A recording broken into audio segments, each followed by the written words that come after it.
Budget अब्जोंचे, मग बांबू ambulance का?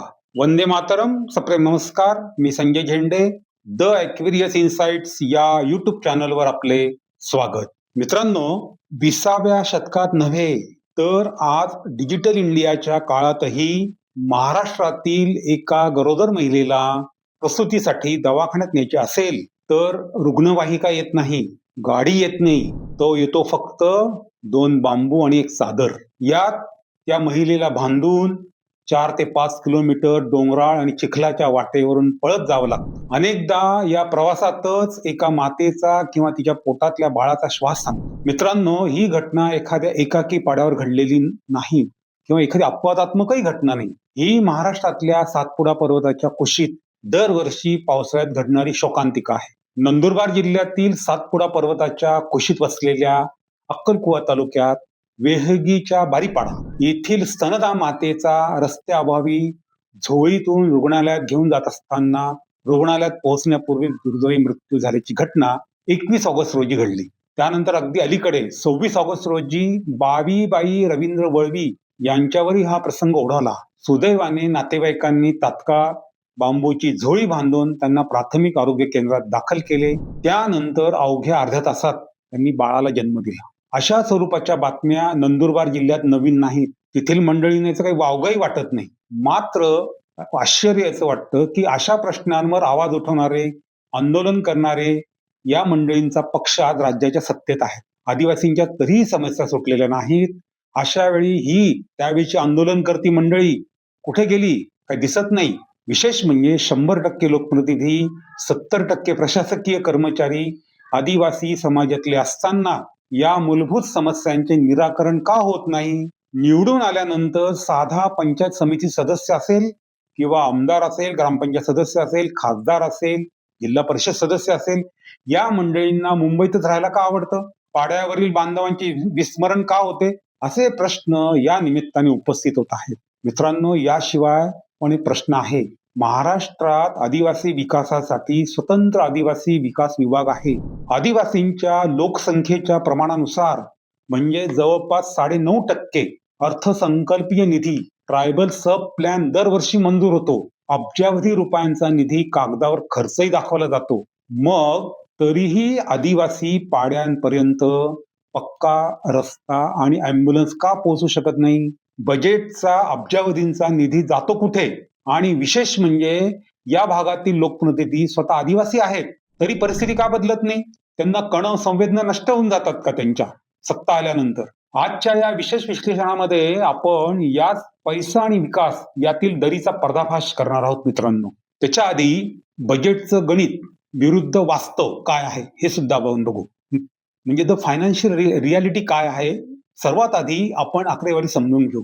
मित्रांनो, 2011च्या जनगणनेनुसार महाराष्ट्रात आदिवासी लोकसंख्या सुमारे 9.35% आहे. याच प्रमाणानुसार आदिवासी उपयोजनेअंतर्गत ट्रायबल सब प्लॅन मध्ये राज्याच्या बजेटमध्ये सुमारे 9.4% रक्कम केवळ आदिवासींच्या विकासासाठी राखीव ठेवली जाते. एक उदाहरण द्यायचं असेल तर 2017-18च्या एकाच वर्षात ही तरतूद तब्बल 6,754 कोटी रुपये होती.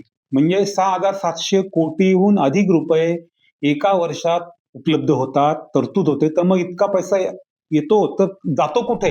इथेच प्रशासकीय आणि राजकीय व्यवस्थेची खरी चलाखी सुरू होते. मित्रांनो, हा निधी थेट आदिवासींच्या हातात किंवा थेट पाड्यांच्या विकासासाठी जात नाही. तो रस्ते विभाग, सार्वजनिक बांधकाम म्हणजे PWD, आरोग्य, शिक्षण, पाणी पुरवठा अशा वेगवेगळ्या शासकीय विभागांकडे वर्ग केला जातो. आदिवासींच्या नावाने मंजूर होतो, पण प्रत्यक्ष खर्चाच्या प्राधान्यक्रमात दुर्गम आदिवासी पाडे नेहमी शेवटच्या क्रमांकावर असतात. मग काय होतं? हा निधी खर्च दाखवण्यासाठी काय केलं जातं? शहरांना जोडणाऱ्या मोठ्या रस्त्यांचे डांबरीकरण केले जाते. पुन्हा पुन्हा हल्ली तो ट्रेंड आलाय. चांगला रस्ता खोदायचा, पुन्हा नवीन रस्ता करायचा. पण मुख्य रस्त्यापासून पाड्याला जोडणारा किंवा 2 किंवा 3 किलोमीटरचा रस्ता वर्षानुवर्ष कच्चाच राहतो. प्राथमिक आरोग्य केंद्राची इमारत उभी राहते, पण तेथे डॉक्टर, परिचारिका किंवा ऑक्सिजन सिलेंडर नसतो. रुग्णवाहिका मंजूर असते, पण पाड्यांपर्यंत रस्ताच नसल्याने ती रुग्णवाहिका मुख्य रस्त्यावर उभी राहून वाट पाहत असते. मित्रांनो, विशेषतः नंदुरबार आणि सातपुडा परिसराचा जर विचार केला, तर सरदार सरोवर प्रकल्पामुळे सुमारे 33 हून अधिक गावे मुख्य भूभागापासून कायमची तुटली आहेत. डोंगर आणि पाण्याचा वेढा असल्यामुळे गरोदर महिलांना आधी पाण्यातून बोटीने, नंतर पायी प्रवास करावा लागतो. राज्य सरकारने तेथे तरंगते दवाखाने, फ्लोटिंग ॲम्ब्युलन्स सुरू केले. पण जेव्हा एखादी आपत्कालीन प्रसूती येते, तेव्हा तो दवाखाना, तथाकथित दवाखाना, रुग्णाला घेऊन निघून जातो आणि बाकीच्या गावांचा संपर्क तुटतो. म्हणजेच कागदावर योजना सुरू आहे, प्रत्यक्षात मात्र माणसांचा जीव जातो. या सर्व अपयशामागे 3 मुख्य प्रशासकीय कारणं आहेत मित्रांनो, माझ्या मते. अन्य असू शकतील. 1. विभागांमधील समन्वयाचा अभाव. आदिवासी विकास विभागाकडे निधी आहे, पण रस्ते बांधणार कोण? PWD. आरोग्य विभाग सांभाळणार आरोग्य विभाग आणि पूल बांधणार जलसंपदा विभाग. एका पाड्याच्या समस्यासाठी 5 विभाग जबाबदार असतात, पण अन्सरेबल, उत्तरदायी मात्र कोणीच नाही. तसंच सेंट्रलाइज प्लॅनिंग, केंद्रीयकृत नियोजन याच्यामध्ये असतं. मुंबई किंवा जिल्ह्याच्या मुख्यालयात बसून अधिकारी ठरवतात की पाड्याला काय हवं. एका पाड्याला कदाचित 1 किलोमीटर पुलाची गरज असते, पण त्याला बजेट मिळते भलत्याच कामासाठी. तिसरं, सर्वात महत्वाचं, कंत्राटी पद्धतीचे अपयश. मित्रांनो, दुर्गम भागात काम करणे कंत्राटदारांसाठी फायदेशीर नसते. त्यामुळे अत्यंत निकृष्ट दर्जाचे रस्ते बांधले जातात, जे पहिल्याच पावसाळ्यात वाहून जातात. आता सर्वात महत्वाचा आणि संवेदनशील प्रश्न, मित्रांनो, सातपुडा आणि आदिवासी भागातील सर्व आमदार, खासदार हे अनुसूचित जमातीचे म्हणजे शेड्यूल ट्राईब, ST प्रवर्गातील आहेत. मग हे आपलेच प्रतिनिधी विधानसभेत किंवा संसदेत असतानाही परिस्थिती का बदलत नाही?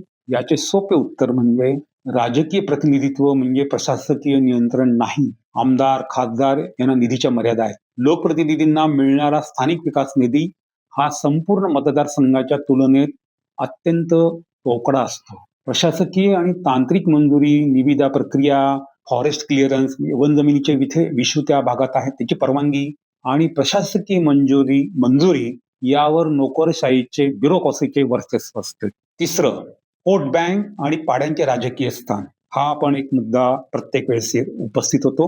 वोट बँक आणि पाड्यांच्या राजकीय स्थानाचा विचार करताना पाड्यांवरील मतदारांची संख्या कमी आणि विखुरलेली असल्याने मोठे राजकीय निर्णय घेताना शहरांकडे किंवा मोठ्या गावांकडे झुकते माप दिले जाते. चौथं कारण आहे सामाजिक कारण, लेखा परीक्षणाचा अभाव.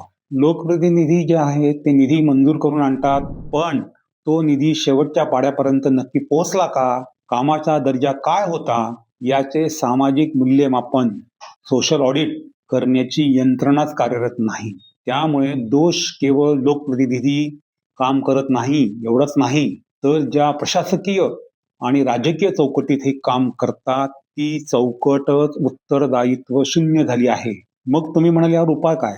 या जीवघेण्या समस्येवर काही तात्काळ आणि ठोस उपाययोजना करणे शक्य आहे. पहिली आणि शेवटची एक व्यवस्था त्याच्यात पाहिजे की कनेक्टिव्हिटी. म्हणजे 108 जो अँब्युलन्सचा हे आहे संपर्क, ही 108 अँब्युलन्स मुख्य रस्त्यापर्यंत येते, पण पाड्यापासून मुख्य रस्त्यापर्यंत नेण्यासाठी मोटारसायकल, स्ट्रेचर किंवा स्थानिक 4 व्हीलर मॉडेल उभारले पाहिजे.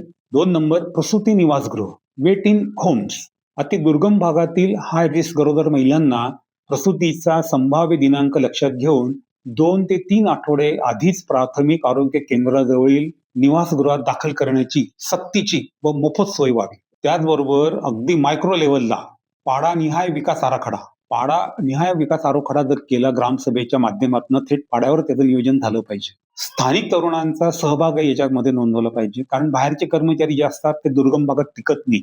त्यामुळे स्थानिक आदिवासी तरुणांना आरोग्य सहाय्यक, ॲम्ब्युलन्स चालक, रस्ता देखभाल कामगार म्हणून प्रशिक्षण करून रोजगार दिला पाहिजे. मित्रांनो, सातपुड्यातील बांबूंची ॲम्ब्युलन्स ही केवळ आदिवासींच्या मागासलेपणाचे लक्षण नाही, ती आपल्या शासन व्यवस्थेच्या, प्रशासकीय समन्वयाच्या आणि नियोजनाच्या अपयशाची पाठी आहे. प्रश्न पैशांचा कधीच नव्हता. प्रश्न आहे तो पैसा कुठे खर्च होतो आणि त्याचे उत्तरदायित्व कोणाकडे आहे. जोपर्यंत राज्याच्या अर्थसंकल्पातील अब्जावधी रुपयांचा हिशेब शेवटच्या पाड्यावर राहणाऱ्या मातेच्या सुरक्षेशी जोडला जात नाही, तोपर्यंत बजेटमधील 9.4% ही केवळ एक कागदी आकडेवारी राहील. मित्रांनो, तुम्हाला काय वाटतं? या परिस्थितीमध्ये बदल घडवण्यासाठी सर्वात पहिलं पाऊल कोणी उचललं पाहिजे? हे कमेंट्स करून नक्की सांगा. व्हिडिओ माहितीपूर्ण वाटला असेल तर लाईक करा. आदिवासी बांधवांच्या या महत्त्वाच्या प्रश्नाला वाचा फोडण्यासाठी हा व्हिडिओ जास्तीत जास्त शेअर करा आणि अशाच सखोल माहितीपूर्ण व्हिडिओचा आपल्याला जर लाभ घ्यायचा असेल, त्याचं विश्लेषण ऐकायचं असेल, हे चॅनल आपण सबस्क्राईब करा. म्हणजे या व्हिडिओच्या नोटिफिकेशन्स आपल्याला प्राप्त होत जातील. जय हिंद.